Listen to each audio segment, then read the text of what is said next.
Bonjour chers serviteurs audacieux, bienvenue dans notre émission chrétienne intitulée Le Pain matinal, une émission du réseau Ta Seconde Chance International. Je suis Dr Doriane et je vais nous conduire dans la rubrique Exhortation.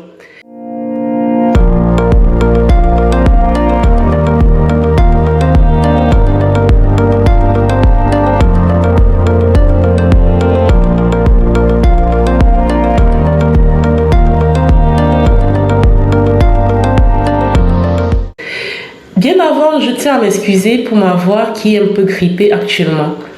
Alors, le pain de ce matin nous parle du fondement de notre salut.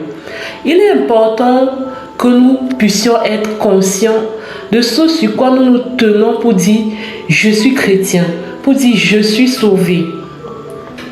Comme nous le savons tous, bien au commencement dans le jardin d'Éden, le péché d'Adam et Ève ont séparé l'homme de Dieu à cause de la condamnation qui pesait sur eux, suite à ce péché originel. Toutefois, dans son amour pour l'homme, Dieu a pensé une solution pour le sauver, pour le racheter. Déjà, il faut savoir que quand on parle de salut, en fait, le salut, c'est juste un nom qui dérive du verbe sauver. Donc, c'est ça.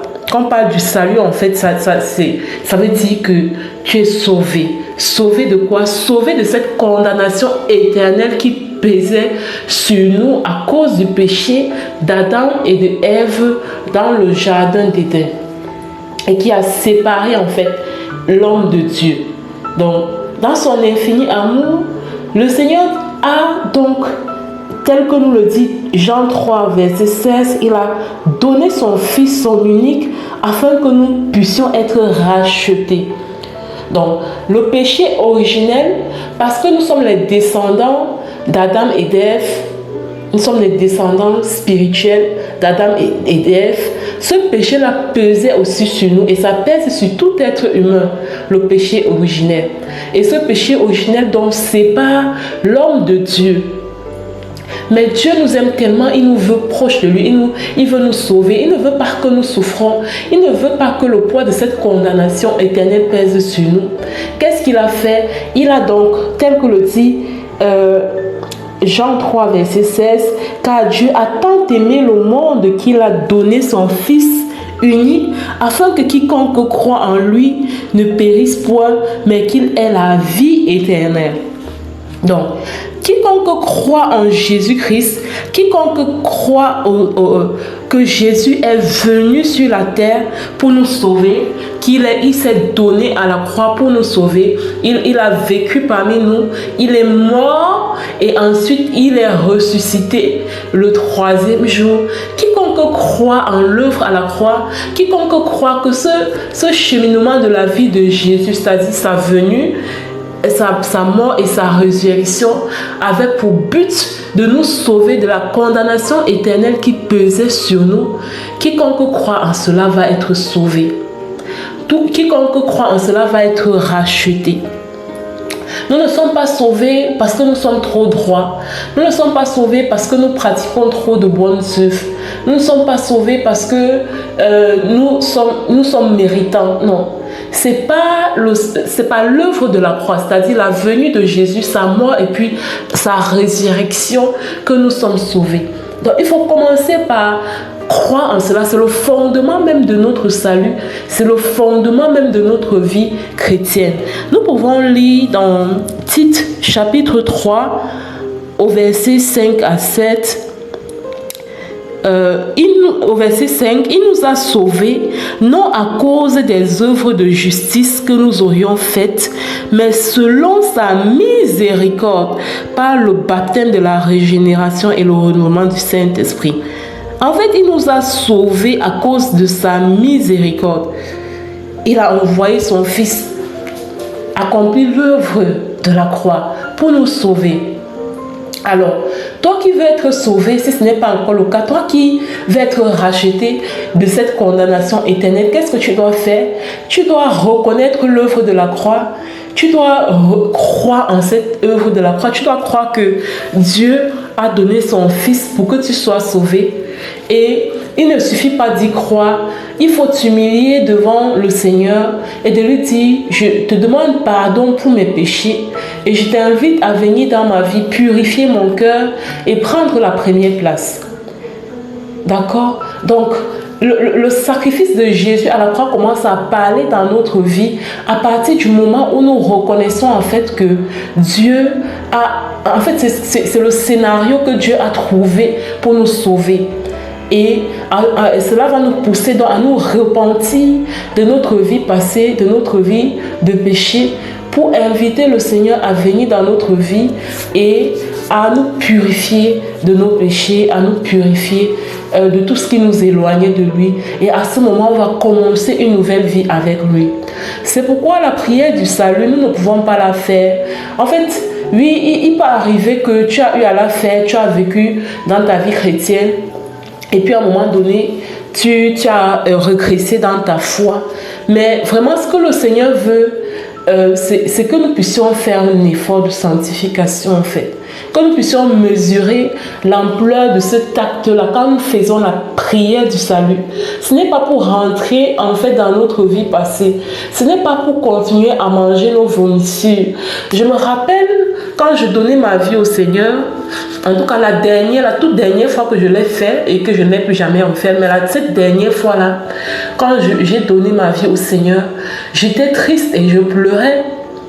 Les gens, c'était un jour de Pâques, les gens étaient là, peut-être ne comprenaient pas mes larmes. En fait, je pleurais parce que je me disais, mais Seigneur, est-ce que je serai à la hauteur de l'acte que je suis en train de poser, de te redonner ma vie? Est-ce que je serai à la hauteur? Est-ce que je vais pouvoir tenir ferme? Et je me débattais avec un péché en fait. Et je me disais, est-ce que je veux pouvoir me détacher de ça? Par la foi, j'avais donné ma vie, mais je me débattais avec un péché. Et c'est ça qui me faisait pleurer parce que je me disais, est-ce que si je donne ma vie et que je rentre encore, j'arrive pas à résister à ce péché? Mais ce qu'il faut comprendre, c'est que quand tu donnes ta vie à Jésus, quand tu es sincère, quand tu le fais dans un acte de sincère repentance, le Saint-Esprit de Dieu va venir en toi et va te donner la capacité de résister au péché. Nous ne pouvons pas résister au péché de nous-mêmes en fait. C'est pas possible. Nous avons besoin du Saint-Esprit. C'est le Saint-Esprit qui vient nous aider à dire non à tel péché, à dire non à tel péché. Ce n'est pas par notre propre effort. Donc, quand tu donnes ta vie à Jésus, sois sincère. Sachant que dans cette démarche de sincérité, le Saint-Esprit va venir sur toi et il va te donner la force nécessaire pour résister au péché, pour résister à la tentation. Et c'est comme ça que tu vas continuer ta marche avec le Seigneur. Bien-aimés dans le Seigneur, c'est ce que j'avais pour nous ce matin. Je prie que le Seigneur nous permette de tenir ferme dans cette marche que nous avons choisie, cette marche chrétienne. C'est tellement merveilleux. Parfois, je me suis dit, sans Jésus, comment est-ce qu'on fait? Parce que pour moi, de mon expérience personnelle, je me dis, sans Jésus, c'est le suicide en fait. C'est une vie sans Jésus, pour moi, c'est comme une vie suicidaire. Parce qu'il y a tellement de défis, il y a tellement de challenges. Alors, ça vaut la peine d'accéder à ce salut qui est disponible pour nous. Tout simplement en reconnaissant l'œuvre accomplie à la croix par le Seigneur Jésus. Alors, je vais passer à présent la parole à la servante de Dieu, Lina, qui va gérer la deuxième partie de cette émission, qui n'est rien d'autre que la proclamation de la parole inspirée. Shalom, shalom, soyez abondamment bénis.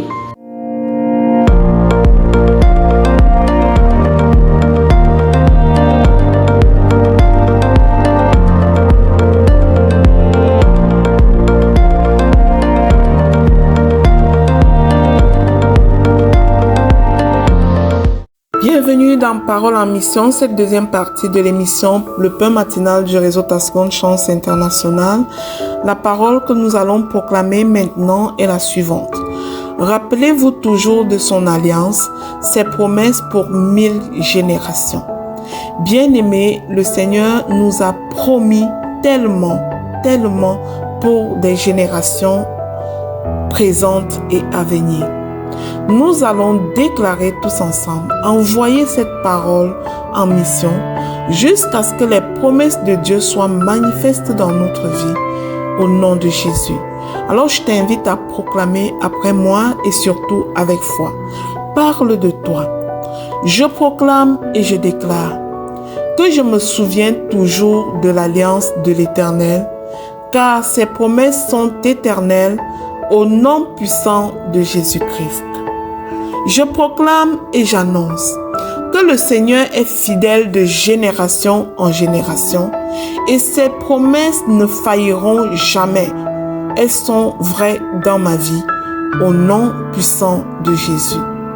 Je proclame que l'alliance de Dieu annoncée à Abraham est mon refuge et ses promesses sont mon héritage au nom puissant de Jésus-Christ. J'envoie cette parole en mission et les promesses de Dieu deviennent une réalité dans ma vie. Alors j'annonce que Dieu a fait une alliance avec son peuple et que moi je marche dans cette alliance dans l'assurance de ses bénédictions au nom puissant de Jésus-Christ. Les promesses du Seigneur s'étendent sur 1000 générations. Je proclame que je suis un héritier de sa fidélité au nom puissant de Jésus-Christ. Je proclame et je déclare que Dieu veille sur son alliance et aucune de ses paroles ne tombera à terre sans se manifester réellement dans ma vie au nom puissant de Jésus-Christ.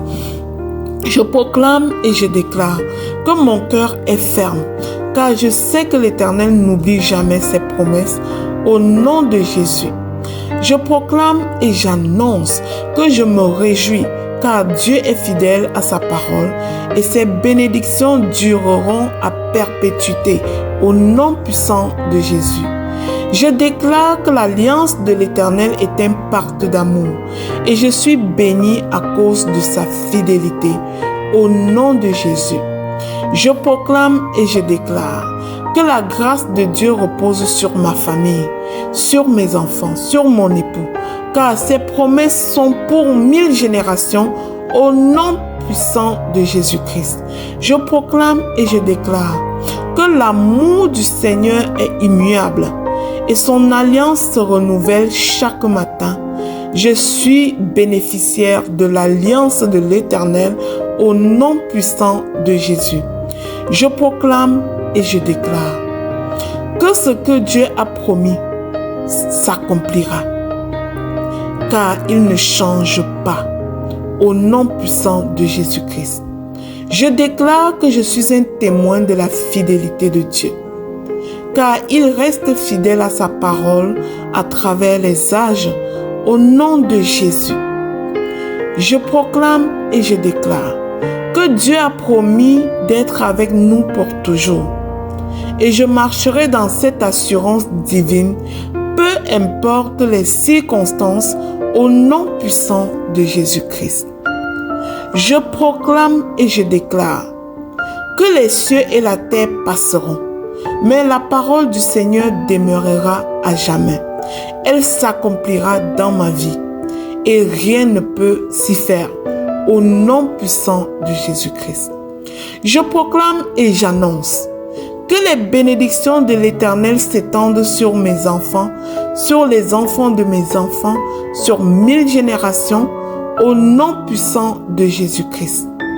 Je proclame et je déclare que l'alliance de Dieu est un gage d'espoir et je me tiens fermement sur ses promesses au nom puissant de Jésus. Je déclare que je suis béni, car l'Éternel m'a inscrit dans son alliance qui traverse les âges au nom puissant de Jésus-Christ. J'annonce au monde qu'aucune promesse de Dieu ne restera sans accomplissement et sa fidélité est mon assurance au nom puissant de Jésus-Christ. Je proclame et je déclare que je célèbre l'Éternel mon Dieu, car il n'oublie jamais son alliance à mon égard. Il veille sur sa parole pour l'accomplir et j'en suis bénéficiaire Au nom puissant et glorieux de Jésus. Amen, amen, amen. Je scelle ces proclamations dans le sang précieux de Jésus-Christ. Elles sont oui et amen dans nos vies. Nous qui avons proclamé ce matin. Je déclare que ces proclamations fortifient notre foi et nous rappellent que l'alliance de Dieu est inébranlable et éternelle au nom puissant de Jésus-Christ.